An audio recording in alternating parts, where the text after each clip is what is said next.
दंड। वाहेगुरु का खालसा, वाहेगुरु जी की फतेह।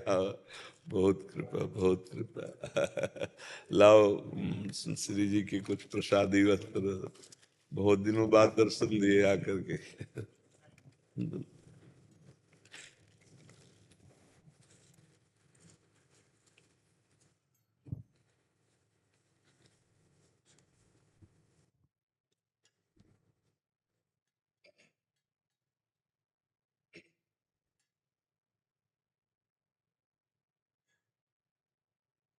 कौन?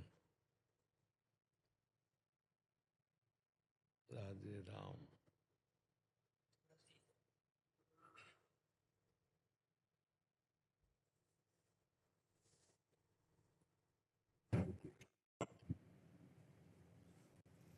ये वाली पंक्ति गुरु नानक देव जी ने ना वृंदावन में उच्चारण की थी, जो गुरुद्वारा साहिब है, वहाँ पे एक महीना रहे थे महाराज जी वृंदावन में। तो यहाँ पे रामलीला का कुछ पूरा था, जो महाराज ने कहा था कि असली में जो है अंदर में मन में राम जी की लीला करो, ये बाहर के तमाशे से भगवान खुश नहीं, करने से खुश नहीं होंगे, अंदर के भाव से खुश होंगे। बिल्कुल। अगर अंदर का भाव नहीं है ना तो बाहर से सुख नहीं मिल पाएगा। बाहर की तो बात तो देखो, जो हम बाह्य पूजा करते हैं उसका फल होता है अंतर में घुसना, अंतर्मुख होना। हाँ, ये जितनी भी बाह्य सेवा, पूजा, तीर्थ याटन, इसीलिए गुरु नानक साहब की वाणी में बाह्य का महत्व नहीं है। बाह्य का नहीं कि आप जट्टा रखा लिए, आप लंगोटी पहन लिए, आप ये कर लिए और अंदर से आप शून्य हो, भजन नहीं है, परमात्मा का निरंतर चिंतन नहीं है। खास बात पकड़ करके गुरुवाणी जी कहते अंदर का चिंतन आपका क्या जी महाराज जी। आप मान लो बाहर से छवि पूज रहे हो, मूर्ति पूज रहे हो और अंदर परमात्मा को नहीं देख रहे हो किसी के, तो फिर इसके बाद मनमानी पापाचरण करो तो पूजा से मतलब क्या रह गया, है ना। अगर बाह्य पूजा को आप केवल भगवान मानते हो और अंदर आप अपने भगवान नहीं देखे, दूसरों के नहीं देखे, तो आपका व्यवहार गलत होगा। तो बाह्य पूजा का क्या फल मिला? बाह्य पूजा का फल है अंतर्मुख हो जाना। हाँ, अंतर ही अंतर में परमात्मा चिंतन करते हुए सब में परमात्मा का दर्शन करना, ये सबसे बड़ी पूजा है। तो ये तो प्रारंभिक पूजा होती, जैसे बाहर की पूजा है, बाहर की ये सब बातें हैं, उसका फल होता है अंतर्मुख होना, अंतर्मुख होना। मेरा एक प्रश्न था जी, मेरा, ब्रह्म ज्ञान क्या होता है, कैसे प्राप्त होएगा जी, इसे प्राप्त करके अनुभव कैसा होता? हाँ, इस तीनों बातों को तो 2 मिनट बैठ जा, फिर बैठ, हाँ बैठ जा, बैठ जा। ब्रह्म ज्ञान आत्मस्वरूप, जो अपनी आत्मा है, जो मैं हूं, ये तो है नहीं, ये तो ढांचा पांच भौतिक है। ये ब्रह्म ज्ञान में इसका त्याग किया गया है, शरीर का राग त्याग किया गया है, और मन और इंद्रियों के जो भोग हैं वो मेरे नहीं हैं, मन और इंद्रियों के हैं। एक है ये स्थूल शरीर और एक है सूक्ष्म शरीर। सूक्ष्म शरीर का अनुभव होता है जब स्थूल शरीर सोया होता है, और स्वप्न में जो शरीर होता है स्वाप्निक, वो केवल सूक्ष्म शरीर होता है। उसमें हम देखते हैं कि अच्छा बुरा, मार पीट, सुख दुख, लेकिन ये स्थूल शरीर तो सैया में आराम से सोया होता है, लेकिन स्वप्न में जो सुख दुख का अनुभव होता है वो होता है सूक्ष्म शरीर से। और फिर है कारण शरीर।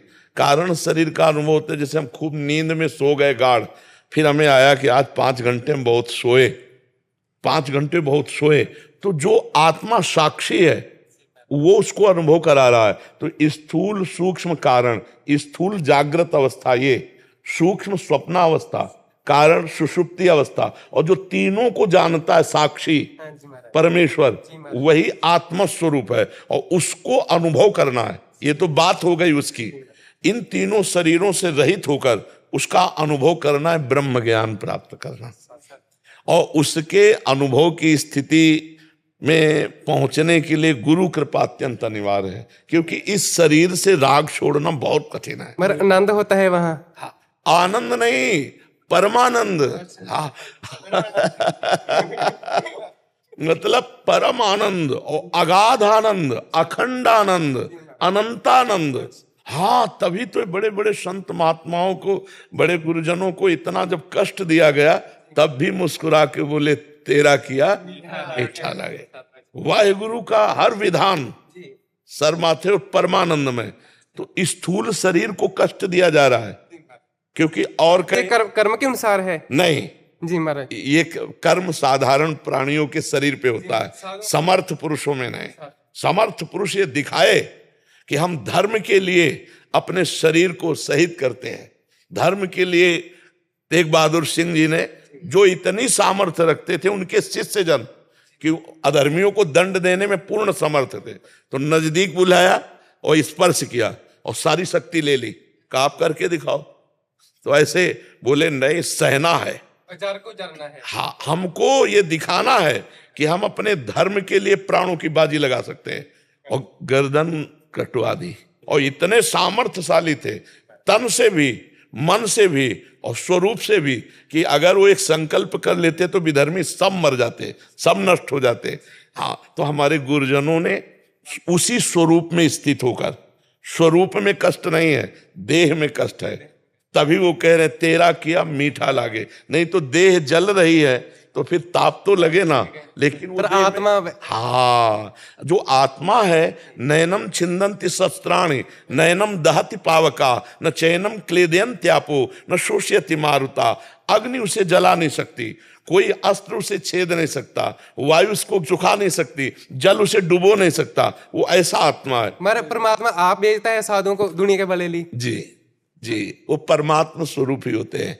हाँ, जैसे ये गुरुजन है अपने, हाँ, तो सब परमात्मा स्वरूप ही हैं, साक्षात परमात्मा ही आए थे। और थोड़ी मान लो जैसे गुरु अर्जन देव जी हैं, कितना कष्ट सहते हुए भी अपने धर्म, ये जीव थोड़ी है, ये मनुष्य थोड़ी है, ये मनुष्य रूप में परमात्मा है, स्वयं परमात्मा विराजमान है।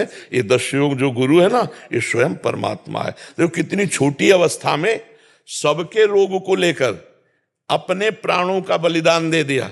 रोग उस समय जो फैला हुआ था, दाने वाले गुरु हरकृष्ण, हाँ, तो अपने प्राणों की बलिदान कर दिया गुरु। बहुत छोटी अवस्था में वो गुरु, 8 साल की उम्र थी महाराज। हाँ, 8 साल की। ये सब आत्मस्वरूप है।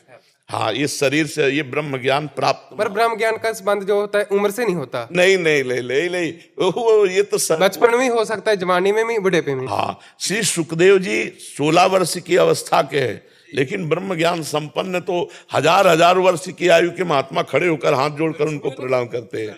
तो इसका अवस्था से कोई लेना देना है। थोड़ा सा डायलिसिस है महाराज जी का, सुबह 2 बजे से लाओ कुछ प्रसाद दो। सबसे पहले तो हमको इतना सुख मिलता है आपके दर्शन से, जैसे गुरुजन के पार्षद आते ना, तो हमें बहुत सुख मिलता है।